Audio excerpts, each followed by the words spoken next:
আসসালামু আলাইকুম। আমি এখন বানাবো সম্পূর্ণ অন্য ধরনের একটা মিষ্টি কুমড়া ভাজি। এটার নাম হচ্ছে খাট্টা মিঠা মিষ্টি কুমড়া, মানে টক মিষ্টি মিষ্টি কুমড়া। খাইতে অসাধারণ, তৈরি করা সহজ, সময় অনেক কম লাগে। তো আসেন দেখি শুরু করা যাক। আমি এখানে নিয়েছি 1 চামচ আস্ত ধনিয়া, 1 চামচ আস্ত জিরা আর আধা চামচ সফ গুয়ামরি বা মিষ্টি জিরা, যে যাই বলেন। এইগুলাকে আমি একটু গুঁড়া করে নিব, একদম ফাইন গুঁড়া না, একটু দানা দানা টাইপের গুঁড়া আর কি। ভাজা টাজা দরকার নেই, কাঁচাই গুঁড়া করে নিব। এইখানে আছে যে মশলাটা আমি গুঁড়া করে নিলাম, জিরা ধনিয়া আর সফ, সেইটা, একটা আস্ত তেজপাতা, 2টা আস্ত দেশি এলাচি। এগুলাকে আমি কি পিটা পাটা নিছি যাতে বিচিগুলা ভেঙে যায়, তাহলে ফ্লেভারটা বেশি বের হবে আর দাঁতের নিচে পড়লেও অসুবিধা হবে না। একটা বড় কালো এলাচি, সেটাকেও একইভাবে আমি ভেঙে নিছি। 4টা শুকনা মরিচ আমি একটু কেটে নিছি, টুকরা টুকরা করে নিছি। 4টা আস্ত গোলমরিচকে আমি একটু ভেঙে নিছি। 1 চা চামচ আস্ত মেথি। এখানে আছে আধা চা চামচ মরিচ, আধা চা চামচ হলুদ, 1 চা চামচ ধনিয়ার গুঁড়া, 2 টেবিল চামচের মতো আখের গুড় আমি একটু গুঁড়া করে নিচ্ছি। এখানে আছে কুচি কুচি করা 1 টেবিল চামচ আদা, 4টা কাঁচামরিচ আমি কেটে নিছি, সাথে লাল মরিচও নিছি, কাঁচামরিচ লাল মরিচ মিলায় 4টা। এখানে 1 চা চামচ বিট লবণ, কিছু ধনিয়া পাতা, 1 চা চামচ গরম মশলা। আমি চুলায় একটা কড়াইতে 3 টেবিল চামচ তেল দিয়ে নিছি, মাঝারি গরম করে রাখছি, এটাকে মিডিয়ামে আছে। এর মধ্যে এই মেথিগুলাকে দিয়ে একটু ভেজে নিব।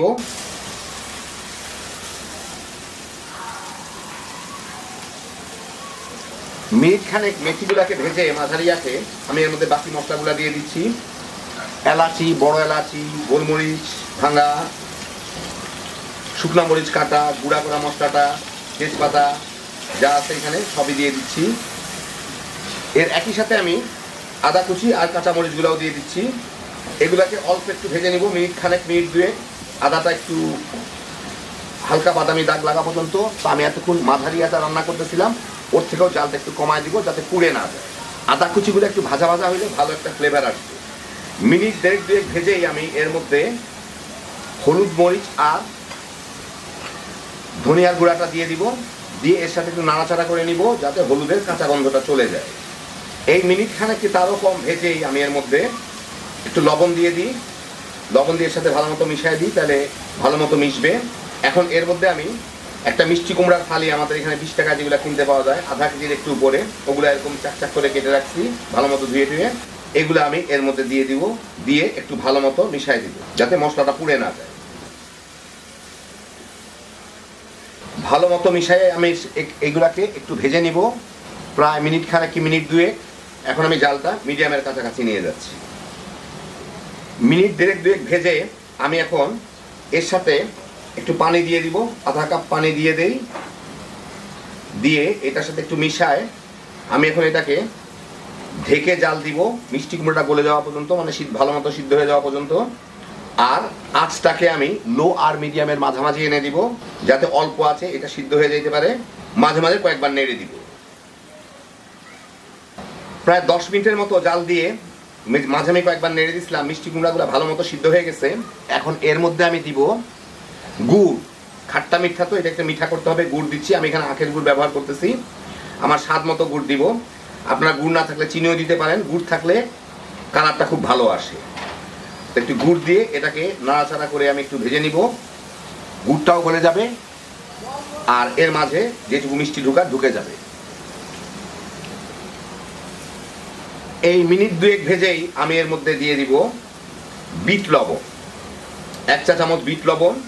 আর একই সাথে আমি এর মধ্যে দিয়ে দিব একটু লেবুর রস। কারো কাছে আমচুর থাকলে দিতে পারেন, টেস্টটা ভালো হয়। না থাকলে লেবুর রস দিতে হবে, কারণ খাট্টা মিঠা তো, এটা একটু খাট্টা করতে হবে আর কি। মিঠা তো করেই ফেললাম, একটু লেবুর রস দিয়ে নিই আমি ফ্রেশ। যার যার স্বাদ মতো খেয়ে দেখে নেবেন। ভালো মতো মিশিয়ে আমি এগুলাকে একটু ভেজে নিব। এই মিনিট 2 ভেজেই আমি এর মধ্যে দিয়ে দিব গরম মশলার গুঁড়া, 1 চা চামচে রাখছিলাম ওইটা, আর ধনিয়া পাতার কুচি দিয়ে এর সাথে ভালো মতো মিশায় মিনিট 2 জাল দিয়ে নিই, ভেজে নিই। এর সাথে ভালো মতো মিশেও যাবে, ফ্লেভারটাও বের হয়ে আসবে। মিনিট 2 ভেজে নিলাম, হয়ে গেল আমার দারুণ মজার খাট্টা মিঠা মিষ্টি কুমড়া। চুলাটা বন্ধ করে দিই, আপনাদের আমি একটু বেড়ে দেখাচ্ছি। তো এই দেখুন, হয়ে গেল আমার দারুণ মজার খাট্টা মিঠা মিষ্টি কুমড়া। মানে টক মিষ্টি মিষ্টি কুমড়া আর কি। এইটা দেখতে যেমন সুন্দর, খাইতে তেমন মজা। আমি একটু তেল বেশি দিচ্ছি ভালো দেখানোর জন্য, আপনারা আর একটু কম তেল দিলে পারবেন। আমি এখানে 3 টেবিল চামচ দিচ্ছি, আপনারা 2 টেবিল চামচ কি 1.5 টেবিল চামচে সেরে ফেলতে পারবেন, কারণ একটু চকচকা না দেখা গেলে আপনারা তো আবার দেখবেন না।